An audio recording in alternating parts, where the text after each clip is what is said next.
Lunes 9 de septiembre de 2024. Tres mensajes del Evangelio de hoy, tomado del Evangelio de San Lucas, capítulo 6, versículos del 6 al 11. Un sábado entró Jesús en la sinagoga a enseñar. Había allí un hombre que tenía parálisis en el brazo derecho. Los escribas y los fariseos estaban al acecho para ver si curaba en sábado y encontrar de qué acusarlo. Pero él, sabiendo lo que pensaban, dijo al hombre del brazo paralítico: «Levántate y ponte ahí en medio». Él se levantó y se quedó en pie. Jesús les dijo: «Os voy a hacer una pregunta. ¿Qué está permitido en sábado? ¿Hacer el bien o el mal? ¿Salvar a uno o dejarlo morir?». Y echando en torno una mirada a todos, le dijo al hombre: «Extiende el brazo». Él lo hizo y su brazo quedó restablecido. Ellos se pusieron furiosos y discutían qué había que hacer con Jesús. Palabra del Señor. Gloria a ti, Señor Jesús. Querida familia, seguimos en uno de esos debates que tuvo Jesús tanto con los fariseos como con los escribas. En este caso volvemos a encontrarnos con el tema del sábado. En los evangelios pasados ya hemos hablado de cómo Jesús es Señor del sábado y cómo Él quiere restablecer el sentido original del Shabbat, del sábado, que para nosotros los cristianos ya no es el séptimo día, sino el primer día de la semana, es decir, el domingo. De hecho, la palabra domingo viene del latín dies Domini, que significa día del Señor. Nosotros celebramos el domingo porque Cristo resucitó el domingo. Celebramos el domingo porque los primeros cristianos se reunían ese primer día de la semana a la fracción del pan. Pero vamos pues con tres mensajes de este evangelio. Primero, los que buscan tu caída. Segundo, pon en medio al que sufre. Tercero, lucha contra los malos pensamientos. Vamos con el primer punto, los que buscan tu caída. El evangelio comienza diciéndonos que los escribas y los fariseos estaban al acecho para ver si curaba en sábado y encontrar de qué acusarlo. Queridos amigos, Jesús tenía personas a su alrededor que estaban buscando su caída, es decir, que estaban al acecho esperando a ver qué hacían malo, según ellos, para poderle acusar. Todos de alguna manera tenemos personas a nuestro alrededor que han buscado nuestra caída. Personas que con envidia han querido que nosotros fallemos, han querido que nosotros fracasemos en la vida, se alegran con nuestros fracasos, con los reveses que la vida en ocasiones nos proporciona. Y esto no ha de extrañarnos. En el mismo evangelio se nos narra cómo el ciego Bartimeo, que gritaba a Jesús: «Hijo de David, ten compasión de mí», tuvo un grupo de personas que iban con Jesús que se le acercaron a decirle: «Cállate». Y sin embargo, el evangelio también nos dice que hubo otro grupo de personas que se acercaron a decirle: «Ánimo, levántate, el Maestro te llama». Eso nos llama a una reflexión. En primer lugar, a saber que esto va a suceder. Que por más buenos que seamos, por más católicos que intentemos ser, por más virtuosos que nos esforcemos por ser, por más santos que queramos ser, siempre va a haber personas que desafortunadamente van a buscar tu caída. Lo importante es que nosotros no seamos ese tipo de personas que buscan la caída de los otros, que no seamos ese tipo de personas que con envidia espiritual se alegran del mal del otro. Ser así es ser como un ave carroñera.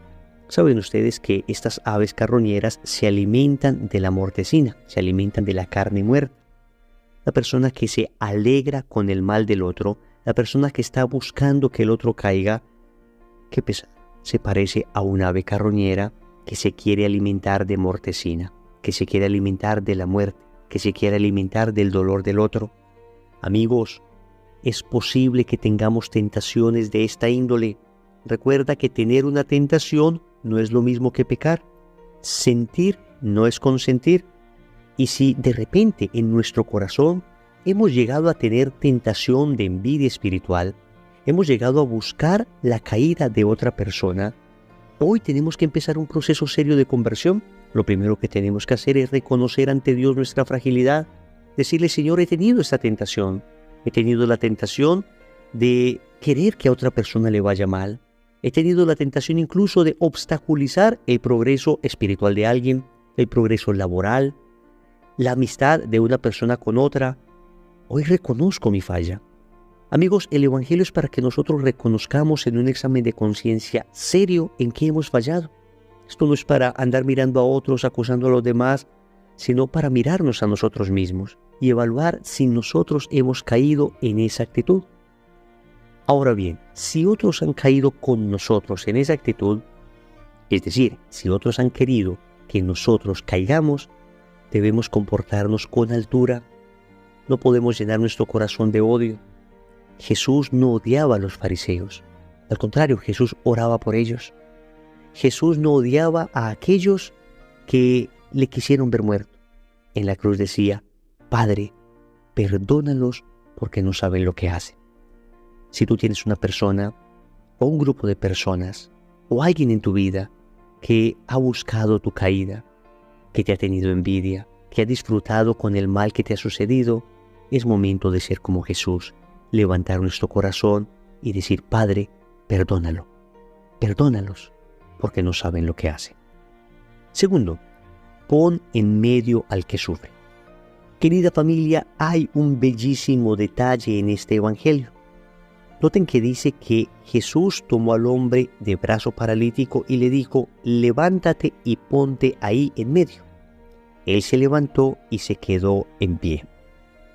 Jesús toma a la persona que sufre, en este caso un hombre con una mano paralítica, y le dice, ponte en medio. Nosotros desafortunadamente estamos en una sociedad que es experta en invisibilizar el dolor del prójimo porque con ello calla su conciencia. Es decir, una sociedad como la nuestra, adormecida por el pecado, anestesiada por la falta de caridad, una sociedad producto del alejamiento progresivo de Dios, lo que ha hecho con el hermano necesitado, con el hermano pobre, con el hermano enfermo, con el hermano que necesita ayuda en general, es invisibilizarlo, es decir, mantenerlo al margen. Incluso se le conocen a los barrios de personas que viven así como barrios marginales. Marginales es precisamente esto, ponerle lejos del centro. Jesús nos enseña todo lo contrario. Jesús nos enseña que al que está enfermo, que al que sufre, que al que padece, hay que ponerlo en medio. Hay que visibilizar a la persona que sufre. Y no solo visibilizarlo para generar compasión o para parecer que somos altruistas. No, ponerlo en la mitad de la comunidad para que todos los que hemos recibido bendiciones de Dios nos pongamos al servicio de Él. En eso consiste el ejercicio de la caridad. Y hoy Jesús nos muestra qué hacer con estas personas necesitadas. Hay que visibilizarlas. Es decir, hay que ponerlas en medio de la comunidad. No me refiero exclusivamente a traerlos físicamente, que en ocasiones habrá que hacerlo. Me refiero a poner el tema en el centro de la comunidad, en tu comunidad parroquial, en tu movimiento, en tu grupo de oración, en tu familia. Hay que poner el tema en el medio, es decir, a la persona que sufre no se le puede dejar al margen. A la persona que sufre hay que ponerla en el centro de la conversación, en el centro de la comunidad cristiana. Y repito, si es necesario, físicamente traerla, mostrarla, visibilizarla en las redes sociales, porque necesitamos volver a tocar conciencias adormecidas por el pecado. Y es que atentos, somos nosotros hoy los que podemos tener esa conciencia adormecida. Nos acostumbramos a ver el sufrimiento del otro. Nos acostumbramos a ver la persona aguantando hambre. Nos acostumbramos a ver el que padece injusticia. Nos acostumbramos a ver el que sufre. Y lo mantenemos al margen. ¿Para qué? Para callar nuestra conciencia. Porque si le tuviéramos frente a nosotros todo el tiempo, si le pusiéramos en el centro de la conversación, entonces nuestra conciencia nos reclamaría una y otra vez. Por eso Jesús puso en medio al que sufre. Y nosotros debemos también poner frente a nosotros al que sufre, para ayudarle. Amigos, para ayudarle. Alguna persona le decía a Dios, Señor, ¿qué has hecho por las personas que sufren? A lo que el Señor le respondió, te hice a ti para que les ayudaras. Querida familia, tú y yo en muchas ocasiones somos las manos de Dios para ayudar a esa persona que desafortunadamente, si no intervenimos, nadie ayudará. Tercero, lucha contra los malos pensamientos. El Evangelio nos dice que Jesús, sabiendo lo que pensaban los escribas y fariseos, dijo al hombre de brazo paralítico: levántate y ponte ahí en medio. Resaltemos esa frase: Jesús sabiendo lo que pensaban. Es más, el Evangelio termina diciendo que ellos, los escribas y fariseos, se pusieron furiosos y discutían qué había que hacer con Jesús. Pero queremos resaltar ese momento en que Jesús conocía el pensamiento de estos hombres. Jesús sabía lo que pensaban. Óyeme, Jesús sabe lo que tú piensas. Jesús sabe lo que yo pienso. Incluso el pensamiento más recóndito, más escondido, el pensamiento que jamás nos atreveríamos a visibilizar, el pensamiento del que más nos avergonzamos, Jesús lo conoce. Tener un pensamiento no necesariamente es querer lo que pensamos. En ocasiones aparecen ideas en nosotros que podemos perfectamente rechazar. Ninguna persona puede decir que todo lo que piensa es lo que desea, es lo que quiere. En ocasiones, repito, aparecen tentaciones, aparecen malos pensamientos. El hecho de que aparezcan no significa que ya pecamos. El pecado ocurre cuando consentimos esos malos pensamientos. Esto pasaba a los fariseos y escribas. Tenían malos pensamientos contra Jesús.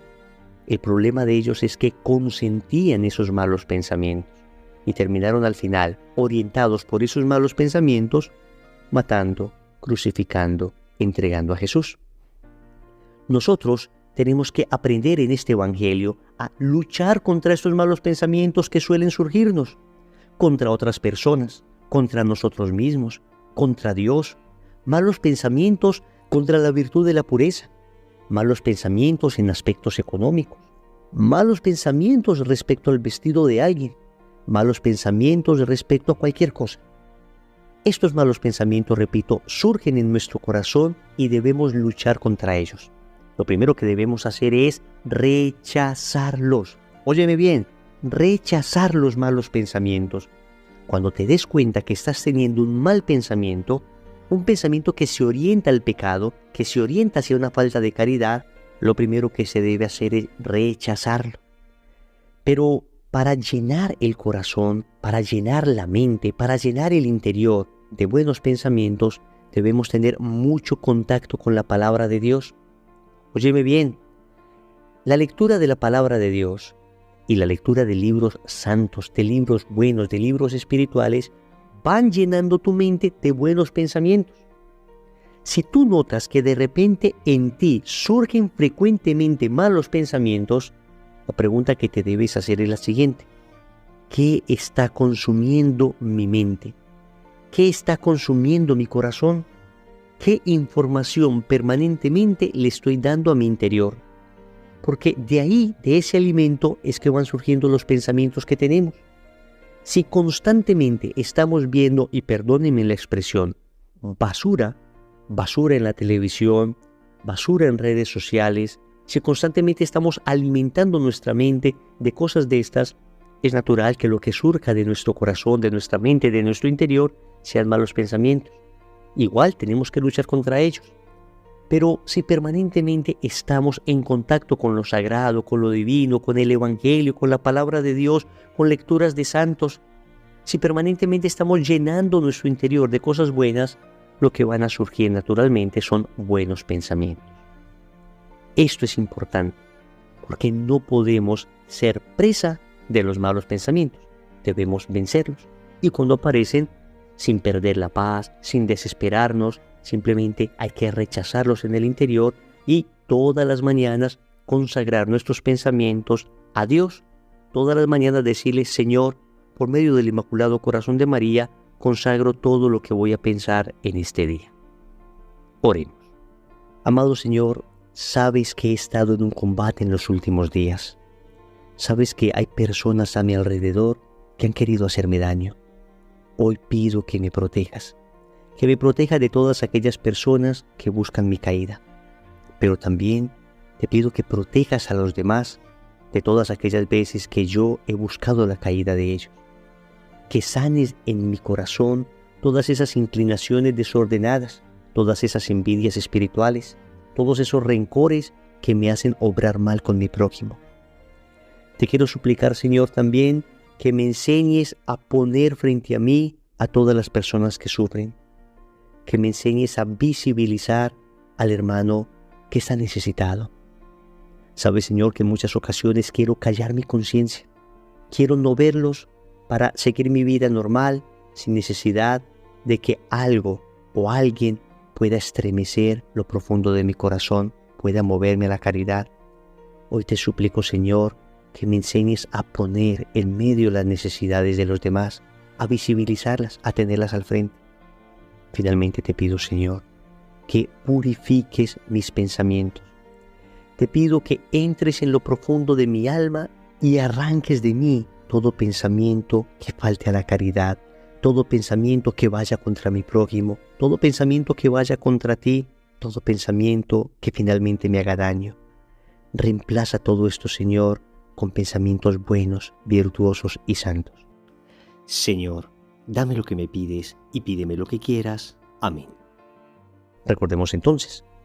Primero, los que buscan tu caída. Segundo, pon en medio al que sufre. Tercero, lucha contra los malos pensamientos. Compromiso. A lo largo de este día vamos a hacer esta oración. Señor, consagro mis pensamientos enteramente a ti. En el nombre del Padre, y del Hijo, y del Espíritu Santo. Amén.